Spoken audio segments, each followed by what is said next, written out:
Assalamualaikum warahmatullahi wabarakatuh. Masih bersama dengan Ibu Yuli, Guru Fisika SMA Negeri 10 Bandung. Apa kabar anak-anakku? Kalian masih tetap semangat dengan belajar fisika? Materi selanjutnya Ibu akan menerangkan tentang gaya gerak listrik. Apa itu gaya gerak listrik? Gaya gerak listrik adalah beda potensial antara ujung-ujung penghantar sebelum dialiri arus. Gaya gerak listrik disingkat dengan GGL dan satuannya volt. Seperti apa sih gaya gerak listrik itu? Bendanya. Nah, sebelum melihat bendanya seperti apa saja sih sumber gaya gerak listrik?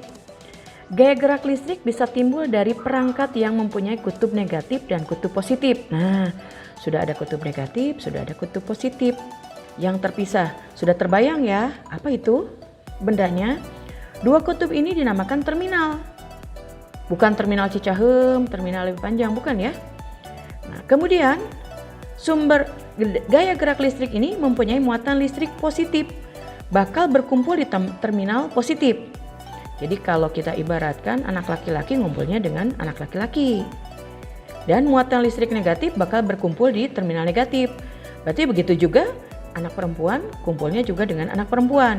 Jadi kalau ada anak laki-laki berkumpul di tempat perempuan, kalian bisa mengartikan apalah ya. Nah, jadi daripada kalian berpikir yang aneh-aneh, kita langsung saja ya.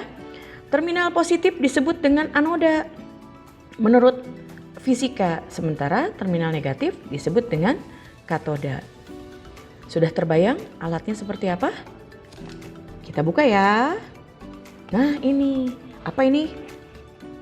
Baterai ya? Iya, itu yang angka merah itu bahwa baterai ini mempunyai tegangan atau gaya gerak listriknya 1,5 volt.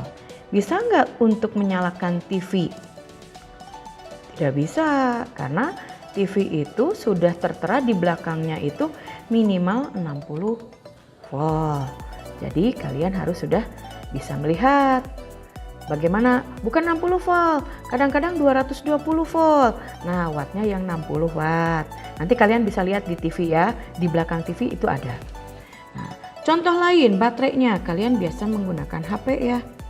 HP itu kalian selalu cas. Kalau tidak dicas, katanya mengatakan lowbat. Apa sih harus dicas? Ternyata baterainya. Nah, ternyata setiap HP itu mempunyai energi atau potensial beda-beda. Nah, kita lihat ini HP mereknya tidak usah Ibu sebutkan ya, nanti Ibu disangkanya promosi. Nah, ini ada baterai Samsung. Ini ada bahasanya, kayaknya bahasa Cina ya, made in China itu di situ. Nah, kalian bisa lihat berapa sih nilai dari baterai ini? Ternyata baterai ini kuat. Dibandingkan dengan yang tadi itu hanya 1,5 volt. Baterai yang ini ternyata 3,82 volt. Jadi aturan-aturannya di situ tidak boleh dibuang di sembarang tempat. Karena kalau dibuang di sembarang tempat, nanti si baterai ini akan mengalami korosi. Kalau sudah mengalami korosi, maka dia akan berubah menjadi sebuah zat kimia seperti yang terjadi di Beirut kemarin, di dermaga tempat penyimpanan natrium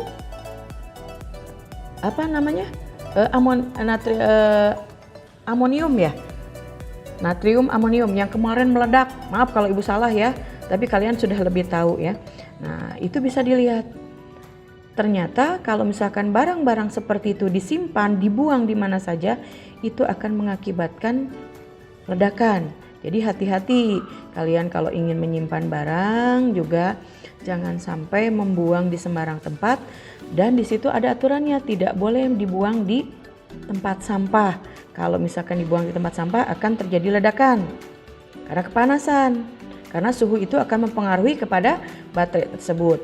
Tapi yang lebih baik adalah baterai ini kalau sudah tidak digunakan lagi, lebih baik dimasukkan ke dalam tanah dikubur saja. Bukan manusia saja yang dikubur, tapi zat-zat seperti ini harus juga dimasukkan ke dalam tanah karena tanah ini menetralkan aliran listrik. Oke, kita lanjut lagi. Nah, ini simbol GGL. Simbol GGL ini namanya E, satuannya volt. Jadi baterai tadi itu bukan hanya ada tegangan, tetapi ada hambatan dalam. Hambatan dalamnya namanya R, satuannya ohm. Dan yang panjang ini namanya positif, yang kemarin sudah disebutkan, dan yang pendek namanya negatif. Yang positif tadi apa namanya? Kutub apa? Kutub apa? Kita buka kembali. Kutub anoda. Dan yang negatif namanya kutub katoda. Oke, kita mulai lagi. Simbol GGL sudah tahu. Nah, kita mulai rangkai. Ini rangkainya. Jadi ada sebuah baterai dihubungkan dengan sebuah lampu R, ya. Lampu ini tidak akan menyala jika saklarnya tidak dihubungkan. Jika saklar ini dihubungkan, maka lampu ini akan menyala. Tapi kalau lama-kelamaan terus saja dihubungkan, maka lampu ini akan redup. Mengapa? Karena ini adalah yang dinamakan dengan arus searah. Nanti bab berikutnya kita akan menerangkan arus bolak-balik. Tapi kalau untuk sekarang adalah arus arah dulu. Kita lanjutkan ya. Nah, ini susunan GGL itu ada dua macam, sama seperti hambatan, disusun seri dan disusun paralel. GGL juga ada disusun seri. Yang mana GGL-nya? Yaitu yang tadi baterai tadi. Disusun seri, ternyata kalau ingin mencari berapa nilai rumus arusnya, N itu adalah jumlah baterai. Ada berapa buah di sini? Contohnya ada 3 buah. E-nya itu adalah nilai berapa baterai tadi. Yang tadi baterainya 1,5 volt. Atau berapa tadi yang baterai itu 3,82. Kemudian hambatan dalamnya ada. Sehingga kalau digabungkan baterai itu di jumlah itu adalah E seri dan R seri. Di mana R seri tadi apa? Hambatan dalam. E seri adalah GGL. Kemudian kalau sudah disusun seri, ada juga yang susun paralel. Nah, ini susun paralel. Untuk susun paralel, mencari nilai arusnya, berapapun jumlah baterai yang disusun paralel, nilai potensialnya atau GGL-nya hanya dihitung satu saja. Meskipun ada 10 baterai, tetap yang dihitung hanya satu. Nanti kalian bisa menganalisa bagaimana untuk menghemat baterai, apakah disusun seri atau disusun paralel. Kalian tinggal bisa menghitungnya. Nah, bagaimana menghitung arusnya? Menghitung arus tadi sudah ditulis E per R besar itu adalah lampu, ditambah R kecil hambatan dalam, dibagi jumlah baterainya ada berapa buah. Kalau di gambar baterainya ada 3, berarti tinggal dimasukkan 3. Oke, selanjutnya ya. Nah, kita coba dengan latihan. Nih, masih ingat tentang hambatan. Disusun apa ini? Disusun seri. Ada berapa hambatannya? 3 ya. R1 2 ohm, R2 3 ohm, R3 4 ohm. Yang ditanyakan berapakah arus yang mengalir? Ada berapa buah baterai? 1, ya. Dengan nilainya E-nya 24 volt, hambatan dalamnya 1 ohm. Nah, kita coba. Berapakah nilai arusnya yang mengalir? I sama dengan, tadi baterainya hanya ada 1, berarti N-nya 1. Berapa nilai GGL-nya? 24, tinggal dimasukkan. Kemudian jumlahkan hambatan luarnya. 2 ditambah 3 ditambah 4, 9. Ditambah Berapa jumlah baterai? 1. Berapa hambatan dalamnya? 1. Sehingga didapat 1 kali 24, 24. 9 ditambah 1 kali 1, 1.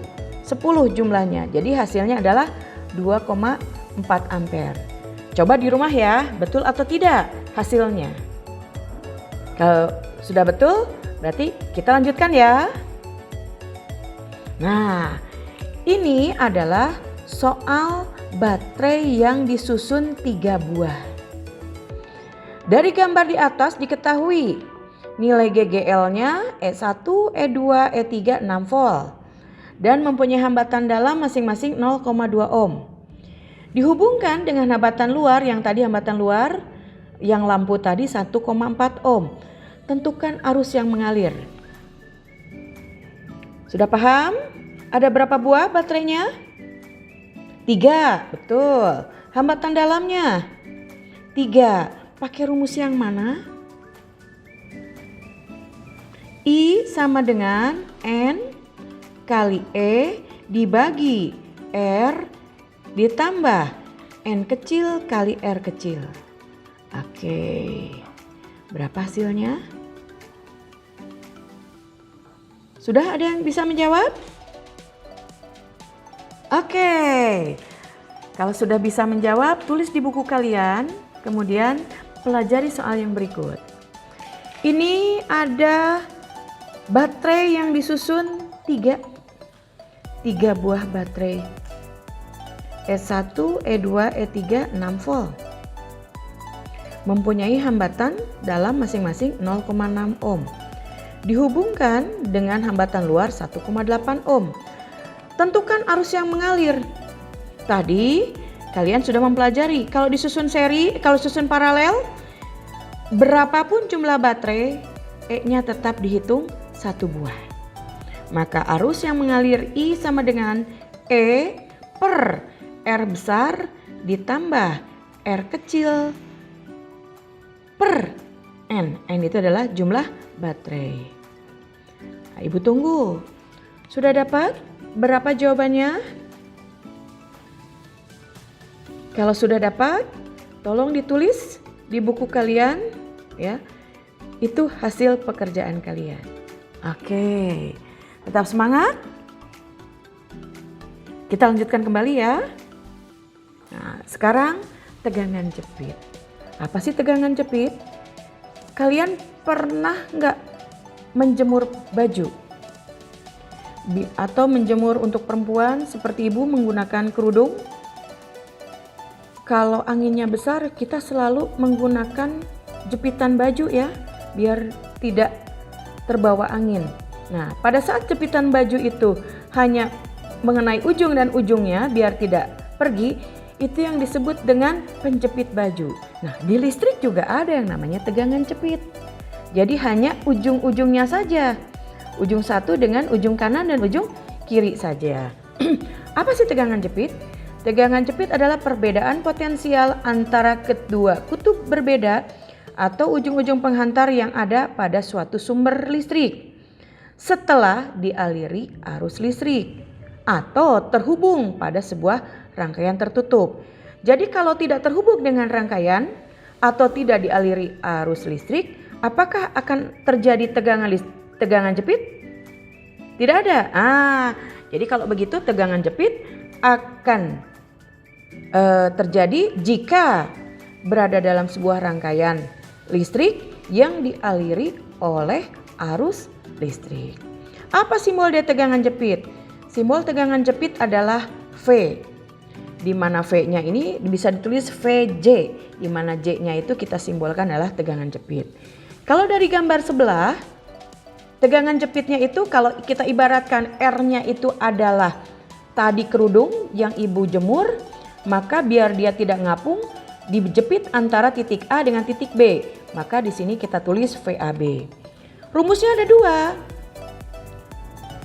2. Kapan menggunakan I kali R besar? Dan kapan tegangan jepit ini menggunakan E dikurangi I kali R kecil. Nah, kita lihat bagaimana cara penggunaan rumus ini. Nah, ini yang soal yang tadi. Ini ada sebuah rangkaian yang seri, ada hambatannya 3 buah, baterainya 1 buah. Yang tadi sudah dikerjakan ya soalnya oleh kalian di atas. Mencari arusnya dulu berapa. Nah sekarang ditanyakan berapa hitung tegangan jepit antara A dan B. Lihat titik A dan B. Titik A dan B berada pada hambatan yang 2 ohm. Maka nanti setelah kalian mencari nilai I-nya, tinggal dimasukkan. Maka I-nya yang tadi sudah dicari 2,4 tinggal dikalikan 2 ohm. Sehingga hasilnya 4,8 volt. Bagaimana dengan VBC? Arusnya tadi sudah didapat ya yang di atas. Nilainya berapa? 2,4. Tinggal dikalikan R pada BC, yaitu nilai R hambatan R2. Bagaimana tegangan jepit pada VCD? Nah, kalian tinggal cari sendiri. Oke, ya. Di situ kalian tinggal belajar saja, menggali, mengeksplor kemampuan kalian. Masih tetap semangat? Kita lanjutkan ya. Nah, sekarang bagaimana kalau baterainya yang tadi di hambatan rumusnya I kali R, sekarang kita gunakan tegangan jepit pada baterai. Kalau tegangan jepit pada baterai, rumusnya bukan lagi I kali R, tetapi menggunakan rumus E dikurangi I kali R kecil. Contoh yang tadi I-nya berapa didapat? 2 ampere. Kalau kita cari berapa VAB? 6. 6-nya dari mana? Tegangannya GGL-nya 6 volt. Dikurangi arusnya tadi berapa? 9. Berapa hambatan dalam untuk baterai yang GGLE 1? Nilainya 0,2 tinggal dikalikan. Sehingga didapat nilainya 4,2 volt. Oke, kalau ada yang bertanya nanti kalian bisa japri ibu ya. Ya, kita lanjutkan lagi. Soal selanjutnya. Kalau tadi baterainya disusun seri, sekarang baterainya disusun paralel. Yang tanyakan hitung tegangan jepit. Tadi kalian sudah mencoba tegangan jepitnya pada GGL dan pada hambatan luar. Sekarang pada soal yang di GGL disusun paralel, tegangan jepitnya ada pada hambatan luar. Nah, tinggal kalian hitung. Arusnya kalian sudah cari tadi di atas. Hitung tegangan jepitnya. Sudah dapat semuanya? Sudah? Iya. Terima kasih kalian sudah bisa mengerjakan semuanya. Mudah-mudahan bermanfaat buat kalian, menjadi ilmu buat kalian. Wassalamualaikum warahmatullahi wabarakatuh.